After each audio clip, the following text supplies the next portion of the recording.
Olá, bem-vindos ao quadro Vale a Pena Responder. No vídeo de hoje um pouco sem voz, mas mesmo assim, vamos embora.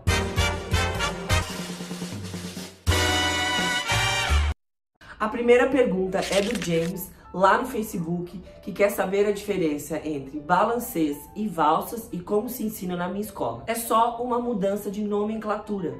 Tem escolas que resolvem chamar tudo de valsa e tem escolas que resolvem chamar tudo de balancês. Ou seja, é a mesma coisa. A única coisa que muda é a maneira como é executada e a maneira como é ensinada. Na minha escola, a primeira valsa que se ensina é uma valsa décoté por coup de pied, que eu já ensinei aqui no canal.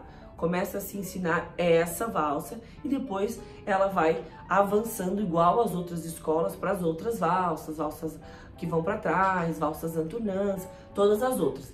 Basicamente, todas as valsas são iguais. A única diferença é como chamamos elas e como ensinamos. Mas depois que se aprende, é tudo a mesma coisa. A próxima pergunta veio aqui no canal, que é para saber a diferença entre Grand Jeté e Saut-Cheval. Saut-Cheval, a grosso modo, Saut-Cheval, a perna é desenvolvida e Grand Jeté, ela é esticada. Ou seja, Saut-Cheval, eu falo sempre para os meus alunos, é um passo do cavalo, como se fosse um cavalinho pulando um obstáculo. Então eu desenvolvo a minha perna e passo por cima do obstáculo. Grand Jeté, eu utilizo um GT, a minha perna sai esticada. Eles são parecidos? Se olhar de longe, com um olho só, sim, são bem parecidos. Tanto que tem escolas que chamam tudo de Grand Jeté e falam um por développé e o outro esticado. Se você for analisar a estrutura e como começa a se ensinar, eles são completamente diferentes. Saut-Cheval desenvolve, vai para cima, a perna fica reta, tem toda uma estética. Grand Jeté geralmente tem um tempo maior para a bailarina fazer aquela volta no ar. Grand Jeté tem outras terminações, pode terminar em attitude, pode terminar de outras formas. Mas se for analisar grosso modo, a diferença é essa. Um é por développé e o outro é esticado. Próxima pergunta veio também em sala de aula, que é a diferença entre tendu e dégagé, jeté e glissé. Essa diferença realmente existe dentro do conteúdo das metodologias. Tem metodologia que trabalha sim, tendu, dégagé, glissé e jeté, e tem metodologia, que no caso é a minha, que não trabalha nada disso, que só trabalha tendu e jeté. Qual é a diferença? A diferença é a maneira como que eles resolveram trabalhar o corpo do bailarino. O glissé é um jeté que sai um pouquinho do chão e ele tem uma ideia de ser mais rápido. Isso não tem na minha escola, mas esse trabalho muscular é feito de outra forma, com GTs com acento dentro. O tal do dégagé é só uma questão de referência à perna ao lado, mas ele é a mesma estrutura do tendu. Ou seja, quando eu falo que a minha metodologia ela é um pouco mais jovem que as outras metodologias, significa que ela foi revista há pouco tempo. Há pouco tempo, uns 50 anos atrás, né? E essa revisão alterou certas coisas que não cabia para pessoas do nosso país tropical, que tinha um outro clima e que tinha um outro tipo de físico. Nessa revisão, algumas coisas foram deixadas de lado porque eles acharam desnecessários e incluíram esse trabalho muscular em outros movimentos. Por isso que na minha escola não tem glissé e não tem dégagé, porque tudo está dentro do tendu e dentro do GT. Se você está aí na sua escola e a sua professora faz um tendu, depois ela faz um glissé, depois ela faz um GT, faz parte da progressão da aula dela, é necessário estar trabalhando o seu físico. Se você for entrar na minha sala de aula, você vai fazer um tendu, você vai fazer um segundo tendu, você vai fazer um plié, depois você vai fazer um GT.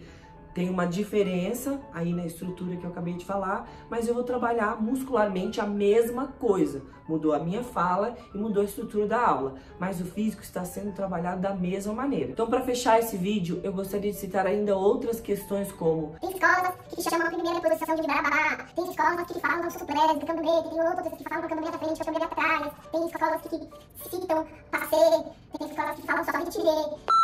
Existem várias diferenças na nomenclatura, eu já falei disso várias vezes aqui em outros vídeos no canal. E recapitulando um pouco desse assunto, gente, é uma questão de sotaque, vamos pensar assim? No sul fala-se uma coisa, no norte fala-se outra. Uns chamam biscoito, outros chamam bolacha. Uns optam por falar cambré à frente, cambré atrás, outros optam por falar suplés e cambré.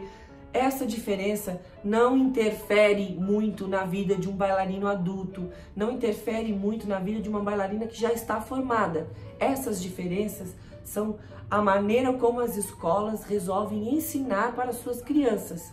Depois que aprende, a ida à frente e a ida para trás é a mesma coisa, o passê na hora da pirueta é no mesmo lugar. Ah, mas tem escolas que o passê é mais alto e tem escolas que o passê é mais baixo. Sim, na minha escola, por exemplo, o passê é super alto, mas virando 5 piruetas, meu bem, em cima ou embaixo, ninguém vai reclamar. Ou seja, o que eu quero dizer com tudo isso é que muitas vezes eu pego alunos ou pessoas aqui na internet falando muito sobre a diferença entre biscoito e bolacha, deixando de entender como que é essa coisa toda. Porque se é brabá ou primeira posição, fazendo certo, ninguém vai reclamar. E é óbvio, a gente precisa de um pouco de educação. Se você está inserido numa sala que a sua professora fala cambrê à frente, você não vai fazer conversa por causa disso. Você já entendeu, cambrê à frente é suplesse. Então, bora lá, desce o corpo todo e trabalhe o seu corpo.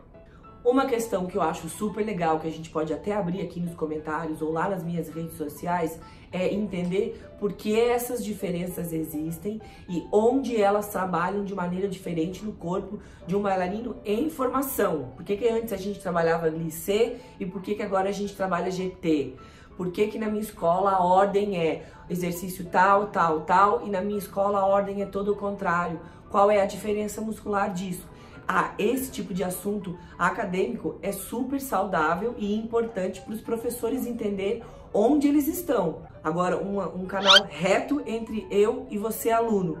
Essas diferenças não devem te impedir de executar a movimentação ou não. Se é brabá ou primeira, o braço tem que ser executado da maneira certa. Se o passê é alto, se o passê tá baixo, pirueta é a pirueta, a dinâmica é a mesma, a finalização é a mesma, tudo igual. Se na sua escola a sua professora fala balancê, ótimo, vai lá e valsa lindamente. Se na sua escola fala valsa, continue valsando igual. Essas diferenças não devem impedir a execução da movimentação. E aí vou falar mais uma vez, as diferenças das escolas está na maneira como elas resolvem ensinar o conteúdo. O conteúdo é o mesmo, a metodologia de ensino é que é diferente, mas no final das contas é tudo igual. Então é isso, eu espero que eu tenha esclarecido um pouco sobre esses assuntos. Se ficaram outras dúvidas sobre outros passos e outras nomenclaturas, escreve aí que vai ser o máximo responder e discutir sobre o assunto. Não se esqueça de se inscrever nesse canal, de ativar o sininho para o YouTube te avisar quando tiver um vídeo novo. Curta esse vídeo que é muito importante para o YouTube entender que esse conteúdo é relevante e até mais!